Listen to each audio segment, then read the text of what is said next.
I thought he did. Okay, here we go. Welcome back, everyone. Another week, another lesson. We're trucking ahead. It's a very opportune time because we are just after the holiday of the 19th of Kislev and the 20th of Kislev. Today is Monday, the 22nd of Kislev. We celebrated the printing of the Tanya on the 20th of Kislev 2 days ago. Tanya was printed in 1797. That's a few years ago. And Ira was just a small kid then, but he remembers because it was a monumental event. And I was telling my kid, by the way, I said, no, just to give her perspective, I said, you know who's the president when the Tanya was printed? I said, George Washington. So, there was like, they were, wow. It was separated by almost 10,000 miles. But that's... So last time we were speaking about what happens when we do something wrong. In previous chapters we spoke about what happens when we do something right. But now we're talking about, unfortunately, what happens when we do something that we shouldn't. So we said, the last week we ended off, when a person does something they shouldn't have, good evening, it causes a dent in their soul. And just like a car lease, you have to give it back in pristine condition. So too, there's when a person does something, there's like very bad actions. You know, you drive drunk, you swerve 324 in the old print. You drive drunk, you might end up at the side of a tree. You know, so a person does something really terrible, it might cause a massive dent and crash into the soul, and you can call it karis, excision, or misa. And there's other sins which don't cause the divine soul to be totally cut off from its source. That means the soul is not pristine, and it's harder to do a mitzvah, because once a person gets into the pattern of poor behavior, it's hard to get out of that rut. If you're in a pattern of good behavior, then it'll help you make better decisions. So now we're holding the note. The Alter is just taking a side little side note here, detour, to explain the element of punishment. Most times when people think of punishment, they think that God is the angry guy, and He told you not to do something, and you ticked Him off, and now because He's more powerful, I'm going to punish you. But when that happens, is there any real correlation between the act and the result, act and the punishment? So these days, a person commits a crime. What do? Put him in prison. Is there any connection? No. Right? I mean, if you're in San Francisco, you steal $949. You know what they started to do? They started marking up everything to $950 in San Francisco. This way, it's a felony. Mm-hmm. The felony costs $950? No. In San Francisco, If it's over a certain amount of money, it's grand theft. in San Francisco, if it's under $900, they don't prosecute. But God doesn't run His world that way. In God's world, everything. They have a cloud of folly. Yeah, exactly. They had a lot of cloud. In God's world, everything there's a direct causation. Let's learn the note. And based on the extent and the nature of the blemish, the nefesh in this person's soul of a and its source in the supernal world, because remember we learned back in chapter 2, not everybody has the same expectations. If you remember, we spoke about when in the beginning of chapter 2 of Pirkei Avot, Ethics of Our Fathers, when Rebbe says, don't judge one mitzvah against another mitzvah and one aver against another mitzvah, because the truth of the matter is you don't know. What do you mean you don't know? I don't know killing someone is worse than stealing. I mean, obviously you know that. But we're not talking about sins of such grave nature. But many times, what do? We do like a count. I put on tefillin and I daven nicely, so it's okay if I watch a 3-hour movie. I did this and this and that, so it's okay for me to eat this, right? That's what we do. But the truth of the matter is, that's nonsense. Because number one, it depends on what you do. Number two, it also depends on who you are. I mean, if you have a higher soul, meaning you have the capability to do greater things, and you're wasting your time, you have two guys watching the baseball game, but it's not the same. It's easy to pick on baseball. Right now, I'm not watching baseball. I'm a tzaddik. See, I'm not watching. See what kind of No, it's special? easy, no? Yeah, no, forget. Let's not get into details, right? It's not the season. Yeah, let's please, let's not. We're talking about how About them Yankees. how I'm righteous, right? So, right, but if you could have two guys watching the game, and you could argue they're both wasting time, but it's not the same wasting time, because one guy, learns more, better, has more capacity, more capability, right? So, the fix is based on what you do and who you are, and therefore you can never really judge. Your job is to do the right thing always, because you never know. You see, there's a very, very good word there. It says that's the word. Miruk is purifying. And punishment, whether in the next world or in this world. The Gemara talks about that sometimes God will make a person suffer and go through a trauma and different types of trying events in order that they should have an easier way in the world to come, right? So the chol avim v'chet einish miyuchad, every sin and every transgression. By the way, there's a difference between chet. If you realize, he says avain v'chet. There's a difference between avain and chet. Avain in English is iniquity. Chet is sin. Chet is anything you do wrong. You know what the word chet really means? You know what the word chet really means? Shman. Huh? 8. No. Chet. Good one. Chet. The word chet. We know the word chet. We learned from the book of Judges, where it talks about how in Binyamin, the men from Binyamin, they would fight in war. They would sling a slingshot, and they wouldn't miss. The word miss is, and I don't know exactly the word there, but it's this word. לא מחטיא. So I'm not sure if that's the exact word. Look החטאה. again. When you miss the goal. It's the same word. So chet means you missed. You made a mistake, a stupid mistake. Avoin is more of a direct intent. The worst is Paisha Yisrael. Paisha Yisrael is cool, calm, collected. He knows exactly it's wrong. He knows who he's doing wrong, why, what it's wrong. It's not caught up in the moment. That's why it says in the famous Gemara in Rosh Hashanah that even the Paisha Yisrael, in English you would translate it, even the sinners of Israel. But in English you would say the worst sinners of Israel. That's why English translation of Hebrew is say in Yiddish, sefelzich, it's missing. Paisha Yisrael means the people who act in the most wanton, purposeful nature. They're full of sins. The opposite of Gibor Israel. Yeah. But you ever heard the story of the Rebbe with Paisha Yisrael? You know that story? A guy, this is off the topic. A guy came to the Rebbe and said, I don't understand. It says in the Gemara, even the worst sinners of Israel are full with mitzvot, like a pomegranate is full of seeds. So he said, how could but if they're Paisha Yisrael, if they're worse sinners, they're obviously not full of mitzvahs. The Gemara doesn't make sense. The Gemara says, I have a question on the Gemara, the same Gemara, but from the other way around. If they're full of mitzvahs, why are you calling them the worst sinners? That was the Rebbe, by the way. All right. So it says every single miss and iniquity, there's a special punishment. Not like in modern day prison where you jaywalk, go to prison. You steal $5, go to prison. You kill somebody, go to prison. What's that line? You come out a better criminal. What's that line, right? You go to jail, you come out a better criminal. In God's world, every single sin has its particular cleansing. That's what it is, by the way.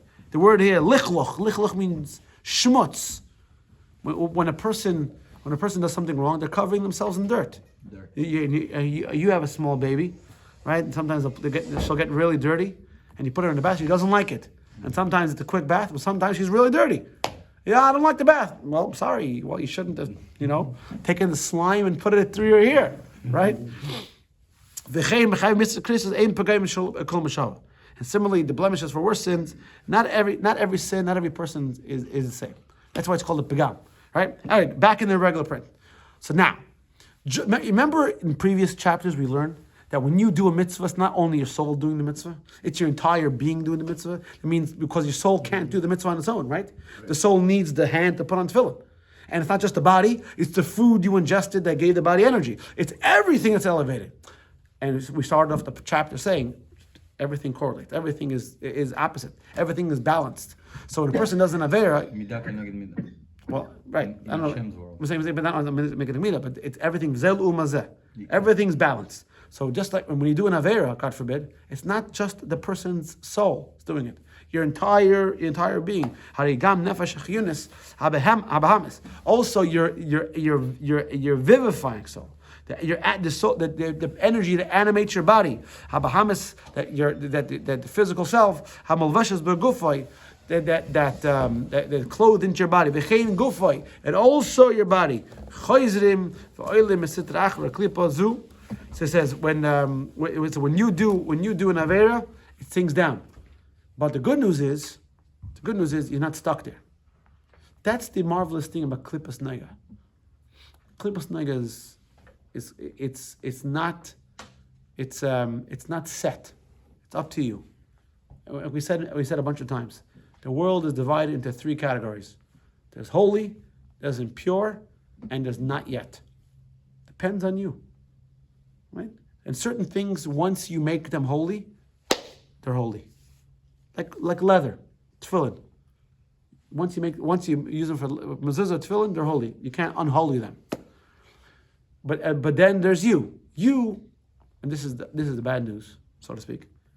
Or not the bad news, but the exhausting news is a person, his entire life is in the state of not yet. You're not sentenced to anything you do.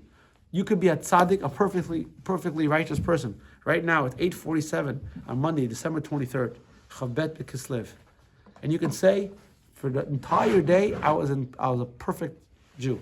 I was a Beinoni. Does that guarantee that at 9:48 you're not going to sin in thought, in speech, or in action? No, right? And why? Because you're not yet. You're not yet. Just because you are what you are now, it doesn't mean you're destined to be what you are in a minute. And let's say a person ate chazer and a person did all these terrible things and against the Torah, right, and everything else, and he has tattoos all over his face. You see every year Chabad boys get guys who dressed up as Santa and they're Jewish. It's all over the place. They already got a few. They go over to the Santas in the mall. But one time by our menorah program, there's a Santa was giving us a lot of problems because he was going to be there until 5, and we were setting up. I'm going to be here until 5. It's the guy giving me so many problems. He has to be Jewish. I went up to him. You Jewish? No, you got to get all nervous with me. But many times these guys are, you get Make a living. right. I'll put the fellow on. Right? Like business. The old joke. Business is business. You know the joke, right? Right. So Boy Goldberg. right, exactly. Everybody knows it's Moses, but business is Exactly. Yeah. So there's a guy who works for Chabad.org, and he's in the back end over there, in the code, and he works there, and he's about Shiva. He became religious, but in his non-Jewish life, in his non-religious experience, he got a bunch of tattoos. And he's all tatted up, right? But he has a hat and a jacket and a beard, right? He counts for the minyan and everything else. So imagine a guy says, It's still going. oh, because anyway, sorry. It might be hooked up to my other phone or something. I might get a notice. So there it goes again. So you might, let's say a guy walks into shul, he's all tattered up, right? And he's wearing, he has tank tops, a cut off, whatever it is. And he's, could he be part of the minyan? Sure. Yeah. Jewish. Depends when. No, doesn't depend when. Not every minion would accept it. I didn't say if they accept him, but he's part of the minyan, whether you like him or not. Yeah. He's part of the minyan. For sure.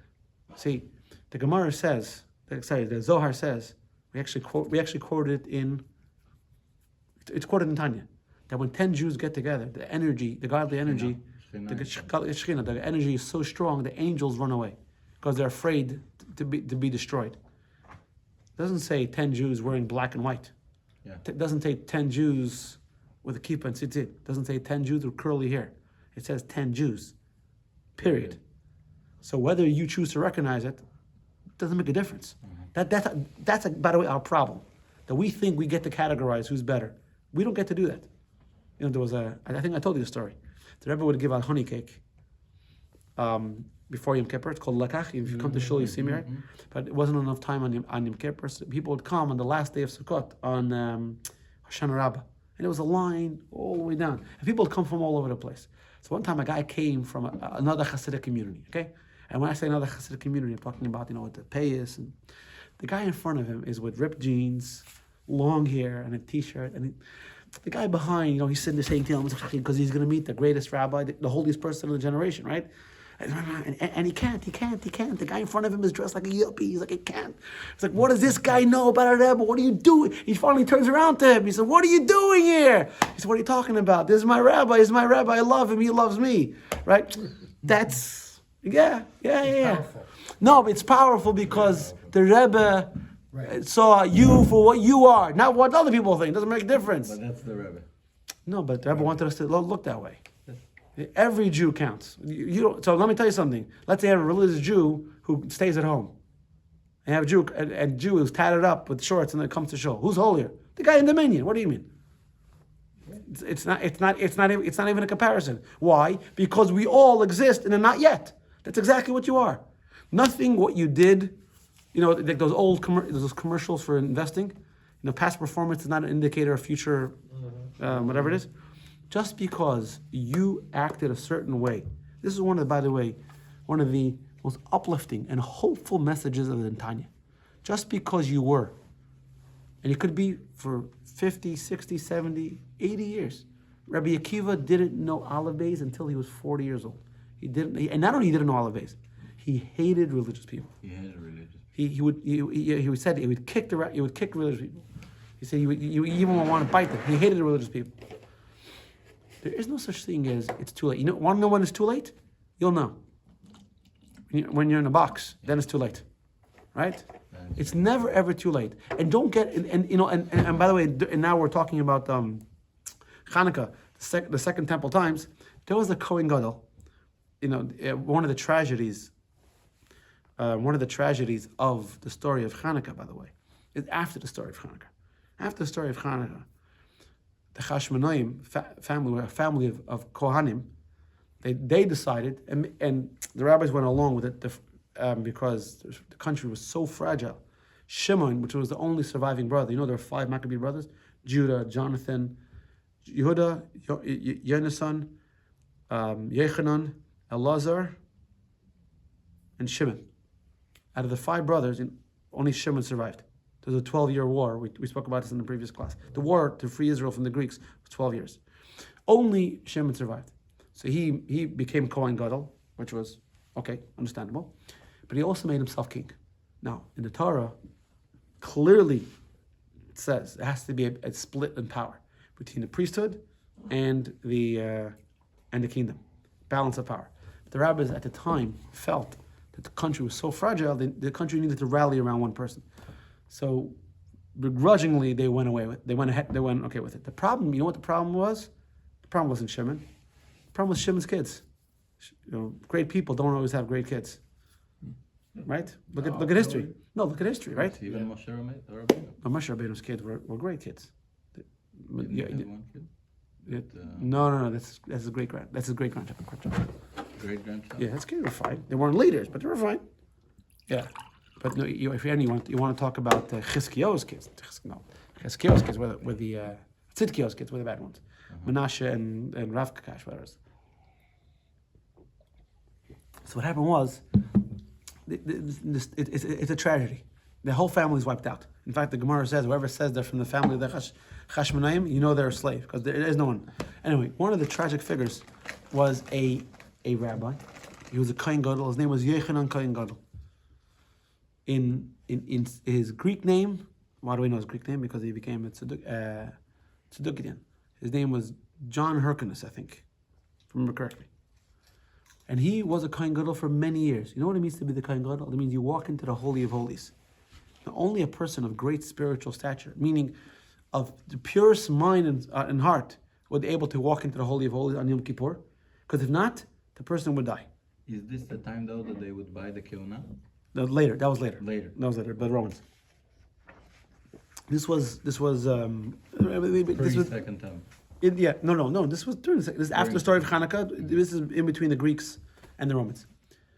At the end of his life, he becomes an Apikaris. You know what Apikaris is? Apikaris is from the Greek person, Epicurean. Eat, drink, and be merry, for tomorrow we die. Apikaris. Apikaris is someone who denies the rabbinical tradition of Torah. Also the existence of Hashem, no? Or that's not? No, not necessarily. Okay. The concept of being an atheist doesn't really exist. Either believes in Avodah Zarah, but no one believed. There's no such thing as an atheist. You believe in the phony, Whatever. No, they did. No, but everyone back then believed in a divine figure. Maybe they believed in the wrong one, but there was no such thing as not believing in a divinity. Okay. So the question is asked: how do you have a guy who is the top rabbi in the land? He walks into the Holy of Holies for many, many years, and at the end of his life, he becomes a non-believer. How does that happen? No. We have to pray every day. But why did it happen? It happened because he started to believe in himself. Meaning, he thought, here, I've been a holy rabbi for so many years, I'm untouchable. I'm invincible. Nothing can happen to me. And he thought he vanquished his Yitzhar. He thought, we're going back to chapter 1, actually we're going to learn even more, that, we learned about the tzaddik. Remember we learned about the tzaddik gomer, the complete tzaddik, it doesn't have any vestige of an evil inclination? That's what he was. And he didn't realize that it was there, but it was just dormant. It was laying in wait. And the moment he let his guard down, and that's what happens. Struck. So no one is categorized. You're categorized based on what you did. But just because, what you did, now doesn't mean... What you're doing, right? But now you have the opportunity to do something else. You're a tatted up guy, you can come to shul, put on tefillin. You're a big rabbi, you can still steal, cheat, be immoral. There is no guarantees in life. And it works both ways. So if a person did something wrong, and now he does teshuvah. So the good news is, just because a person did an avera, doesn't mean this isn't Christianity where you're condemned to hell forever. We don't believe that way. You're klipas nega. You can change what you are. Yes, at the time when a person does the avera, they are totally immersed and invested in impurity. But if a person decides to repent and change, now he's elevated. After we're saying,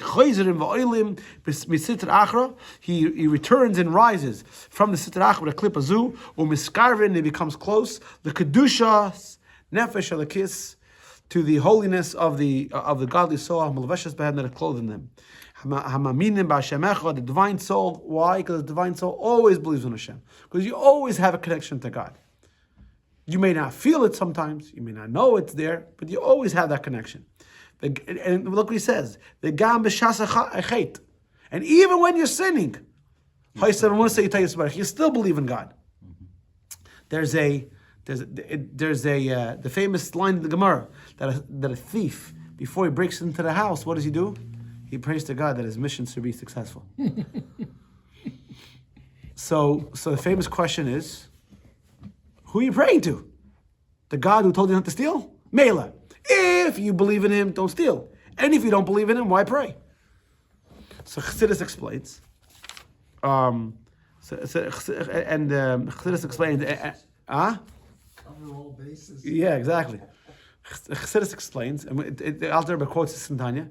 It's because he believes. The problem is the belief doesn't affect his conscious level of behavior. So even when a person sins, you're still a holy Jew. That's the reality. And let me tell you something.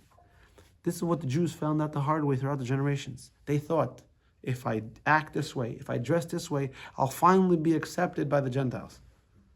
No, it doesn't work that way. You're always a holy Jew. They know it. You know it. What you got to do, you have to act on it. If he's a holy Jew, how come he's sinning? How come that holiness is not stopping him from sinning? The problem is that this holiness is in a state of exile. What does exile mean? Exile means the lack of ability to express yourself. So the holiness is in a state of exile where it can't express itself, and a guf that's making the body sin, and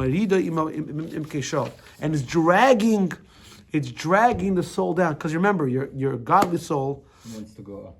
It wants to go up, and not only it can't disassociate. It's connected with your body the entire time that you're journeying for this life. So you might think, I'm going to act this way, but I'm not defiling or not contaminating. I'm not contaminating that. The Rebbe once talking about the contamination. We talk about the miracle of Hanukkah, right? So let me ask you a question. Most people make the mistake of thinking that the Jewish people couldn't find oil in the story of Hanukkah. They found it. You ever heard that? No, they struggled to find oil. But once they found the one that they thought it would be for one day. No, but before that, you think that story makes sense? In Israel, in the Middle East, you couldn't find oil. The country, we just planted a 1,000-year-old date thing and an olive thing. What, you think we don't have oil? Hello, the land of Usher. It's not that they couldn't find oil. They had plenty of oil, but the oil was impure. So now the question is, there's a halacha that says, if everybody is impure, or if everything is impure, you can go ahead with the service. Like an Erev Pesach, for example, if the whole country is impure, you can go ahead with the service. Or if there is no pure oil, you're allowed to use the oil for them there. Impure oil for them there. So how come they didn't do it? So the Rebbe answers, because this was the fight. This was the fight. The fight was holy against impure, innocent against corrupt. This is what the Greek. If they would have used the impure oil, it would have taken away the whole reason why they battled the Greeks. The whole message of Hanukkah is that no matter what the Greeks and the Romans and the Germans and whatever it is, they can never contaminate that small jar of oil. That's the message of Hanukkah. And that's why Hanukkah is such an important Jewish holiday. You have Jews that, by the way, that are not religious. But these same Jews who don't believe in rabbinical Judaism, by the way, they light the menorah. Anyone tell them that Hanukkah is a rabbinical holiday? I don't know if they know that. The same Jews who say, they're rabbis, that's rabbinical interpretation, right? They don't know what they're talking about. They made that up. Hanukkah, literally, the rabbis made it up. It happened in the Second Temple time, right? It's not biblical. But everyone celebrates it. Why? Because they know it without knowing it. Hanukkah represents that your Jewishness can never be corruptible. It's always there. The Rebbe spoke about the difference. So, Freud said that no matter what kind of facade everyone puts on, under it is schmutz. You're dirt, right? That's what you are. Everyone's the same, right? We have basic animalistic desires, right? And we only control ourselves. The reason why I don't hurt you and get you is only because it's out of my own. So the Rebbe spoke to somebody. So you go out into the city, the pavement. What happens when you go under the pavement? You hit dirt. So the Rebbe says, yeah, but if you keep digging, what do you hit? You hit water, you hit gold, diamonds, whatever it is. So Freud was only the topical layer. I want you to dig, to dig deeper. So now, chas v'shalom, when a person does an avera, you're taking that holiness, that godly soul, which we learn in chapter 2. It's like literal part of God, and you're bringing it down with you. Right? If let's say you were going to change a tire, you wouldn't put on your tux. Right? Right? Would you get dressed up to do an avera? Think about it. Let's say, usually not. Usually not. When a person does something wrong, right? They're caught up in the moment. You don't get dressed up, and it's a special occasion, right? I'm going to do an avera. Right? You don't make a bracha and everything else. Spirit of folly. Exactly. But we don't realize is that's it, the spirit of folly. We don't realize is that when we do an avera, we're taking on the shama and we're sticking it, and Alter Rebbe is going to talk about over here, we're sticking it into a toilet, a chamber pot full of That's what it is. That's exactly what you're walking around. You're a prince. You're Mamleches Kohanim.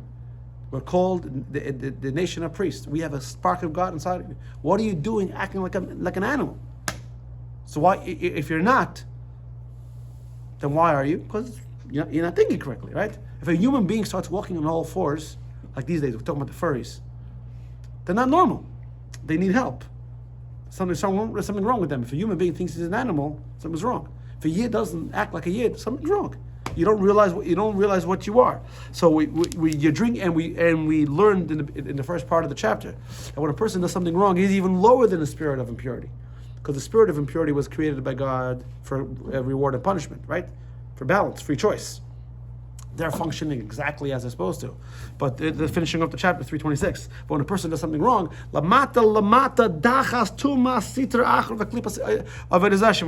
he's going lower than the purity of idolatry. And there's no greater exile than this. Why? So he says, from a lofty roof, the king is it doesn't finish it off, to a deep pit full of garbage. That's what you are. And whether you like, and you might say, I don't care, I don't want it. Too bad. That's what you are. You can't change what you are. You didn't sign up for it. You know these days as kids, my parents didn't ask me for to be born. I'm not joking. Some people that have this, I'm not real responsible because no one asked me to be born. Yeah. And his Friedman says that too, no? I'm saying he got it from a video. I saw a video. Yeah. It says, like we said. But it's a different interpretation, right? No, but they use it. Yeah, but you don't have a choice. So you are a holy Jew. That's what you are. You can't change it. And wherever you go, God goes with you. That's the reality. That transition is the only free will basically that we have, in a way. Which transition? How much are we willing to work hard to progress? Exactly. Either we're progressing, we're always flowing. Yeah. Human beings are everything in the world is static. Everything in the world is what it is. There's a tree, there's an animal, and even a Gentile. Gentile wasn't given the 613 mitzvot because it is what it is. God, it can't change what it is. Only a Jew is fluid, is dynamic. Can go very, very high. Like what did Zeresh? Angela. What did Zeresh tell her husband Haman? What did Zeresh tell Haman after the whole story, where Haman walked Mordechai, right? And had the garbage thrown at him, and he came home all angry, and he said, "I'm gonna get that Mordechai. You're gonna see." Zeresh said, the Jews are like the sun and like the dirt. So when they go down, they go all the way down to the dust. But when they go up, they go all the way up to the stars. Now that Mordechai is on the way up, you're only going down. It's one of my favorite. That's what's gonna happen now. Yeah, it's one of my favorite verses in the Torah. It says, it's a special. It's a special verse that she says, but that's the truth. With So, your name. yeah. Have a book written about me. Might have heard of it. I can sign a copy. So we have your inspiration. yeah, thank you. So, like we said before, the Sheresh Shamakar Neshama is called Beis Yisrael. That the source of every yid who Chacham is Hashem's supernal Chachma. And Hashem, He and His wisdom are one. So you are united with the Eibishter. You're united with God every moment of every day, no matter what you do. No matter what you do, and the Eibishter goes with you always. God is accompanying with you always, always. You might not know it, but the angels know it. And when 10 Jews got together, they for sure know it. So the question is, what are you going to... here's who commercial. Here's the example I was telling you. The bottom of 326 in the old print. A guy takes the head of the king, and he brings it down below, with time and panav, and drags and dips his face in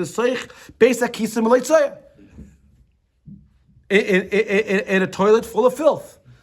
And the filth, by the way, doesn't mean dirt from the outside. Toilet full of filth, right? Like a porta potty. Does that hasn't been cleaned by construction workers? You get the imagery? You got it. Okay. There's no greater embarrassment, no greater humiliation in this. The guys, even if you only do it for a small moment, it's the biggest embarrassment. You got to know who you are. You are a Yid. You are the chosen people. Stop acting like a furry. You got to walk around. You're it, baby. And when you can't shirk the responsibility. And when you decide not to, too bad. That responsibility goes with you.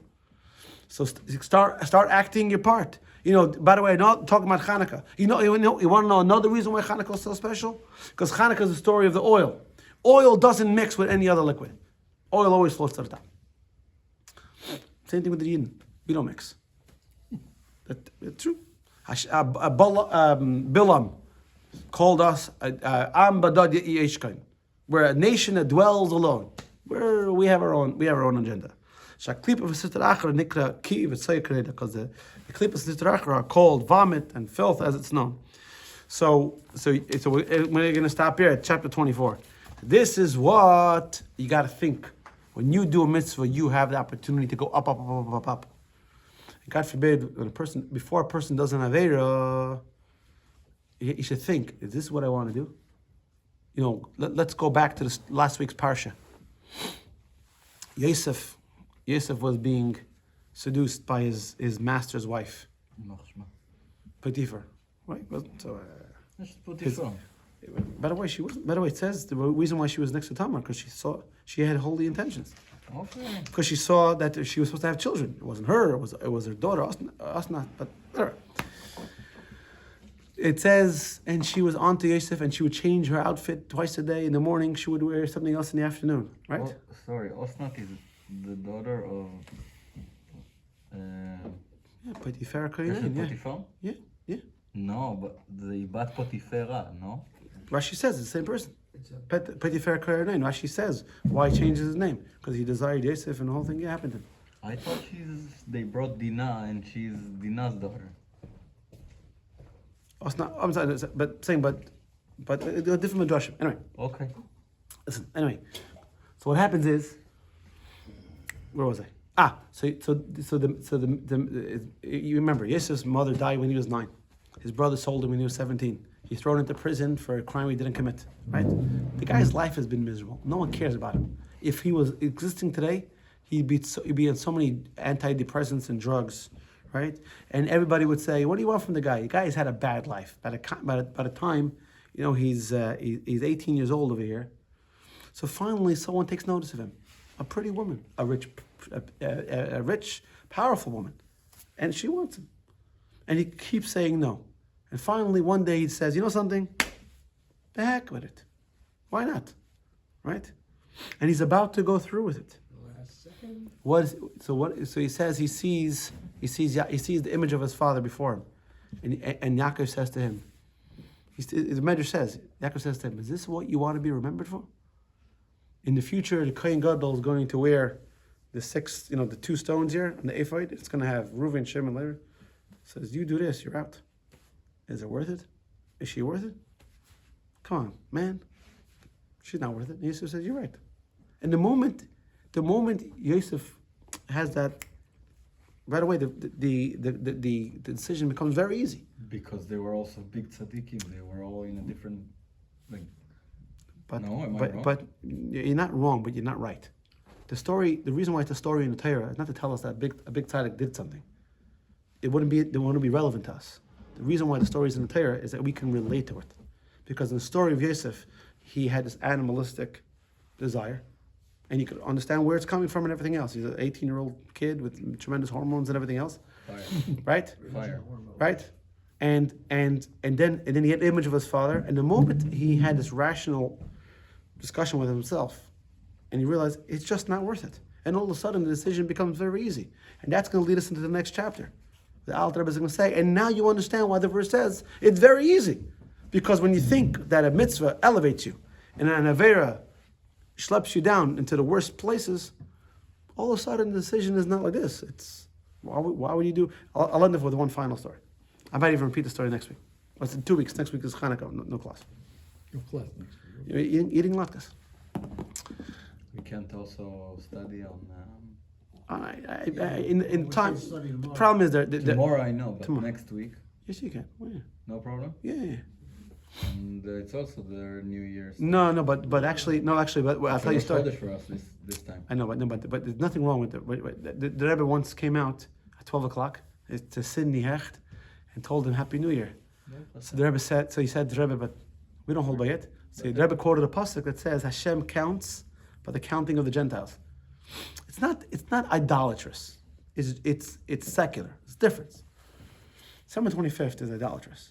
It's not. You can celebrate January 1st. I mean, I don't, but you could. Nothing wrong. Celebrating December 25th is But this year we can celebrate December 31st. right. It's Rosh Chodesh. Yeah, and it's Hanukkah. And it's Hanukkah. Anyway, Hanukkah too, okay. so there was once a chassid. I don't remember his name. Last story. Okay, I know it's getting late. There was once a chassid. He reads all about Tanya, about people are so into sinning, and he couldn't understand because he found pleasure in serving God. So he decided he was going to sin. I remember the story. Yeah. So if you look in the Torah, one of the worst sins in the Torah is eating fat of the animal, because the fats of the animal had to be brought on the altar for God. Some parts of the animal were given to the priest. Some parts of the animal were given, the meat of the animal given to the owner. But the fat, the best part of the animals, were on the altar for God. It's a very severe sin. Now we don't have that anymore. It's mostly from the back part of the animal, which we don't eat anyway. So this guy was a poor Russian Jew. You think he had access to meat? Maybe he had access to chicken. So where's he going to get fat of the animal from?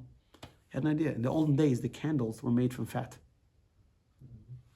So he took a candle and he started eating it. And you can imagine what it tasted like. It tasted terrible. And he says, I don't get it. Where's the pleasure in sin? It doesn't make any sense why people sin. Right? When you can train yourself, not train yourself, but before you do something wrong, you think, am I going to eat a candle? No, I'm not going to do it. Then the decision becomes very easy. Have a good week. Have a fair Chanukah. Yeah. Yeah.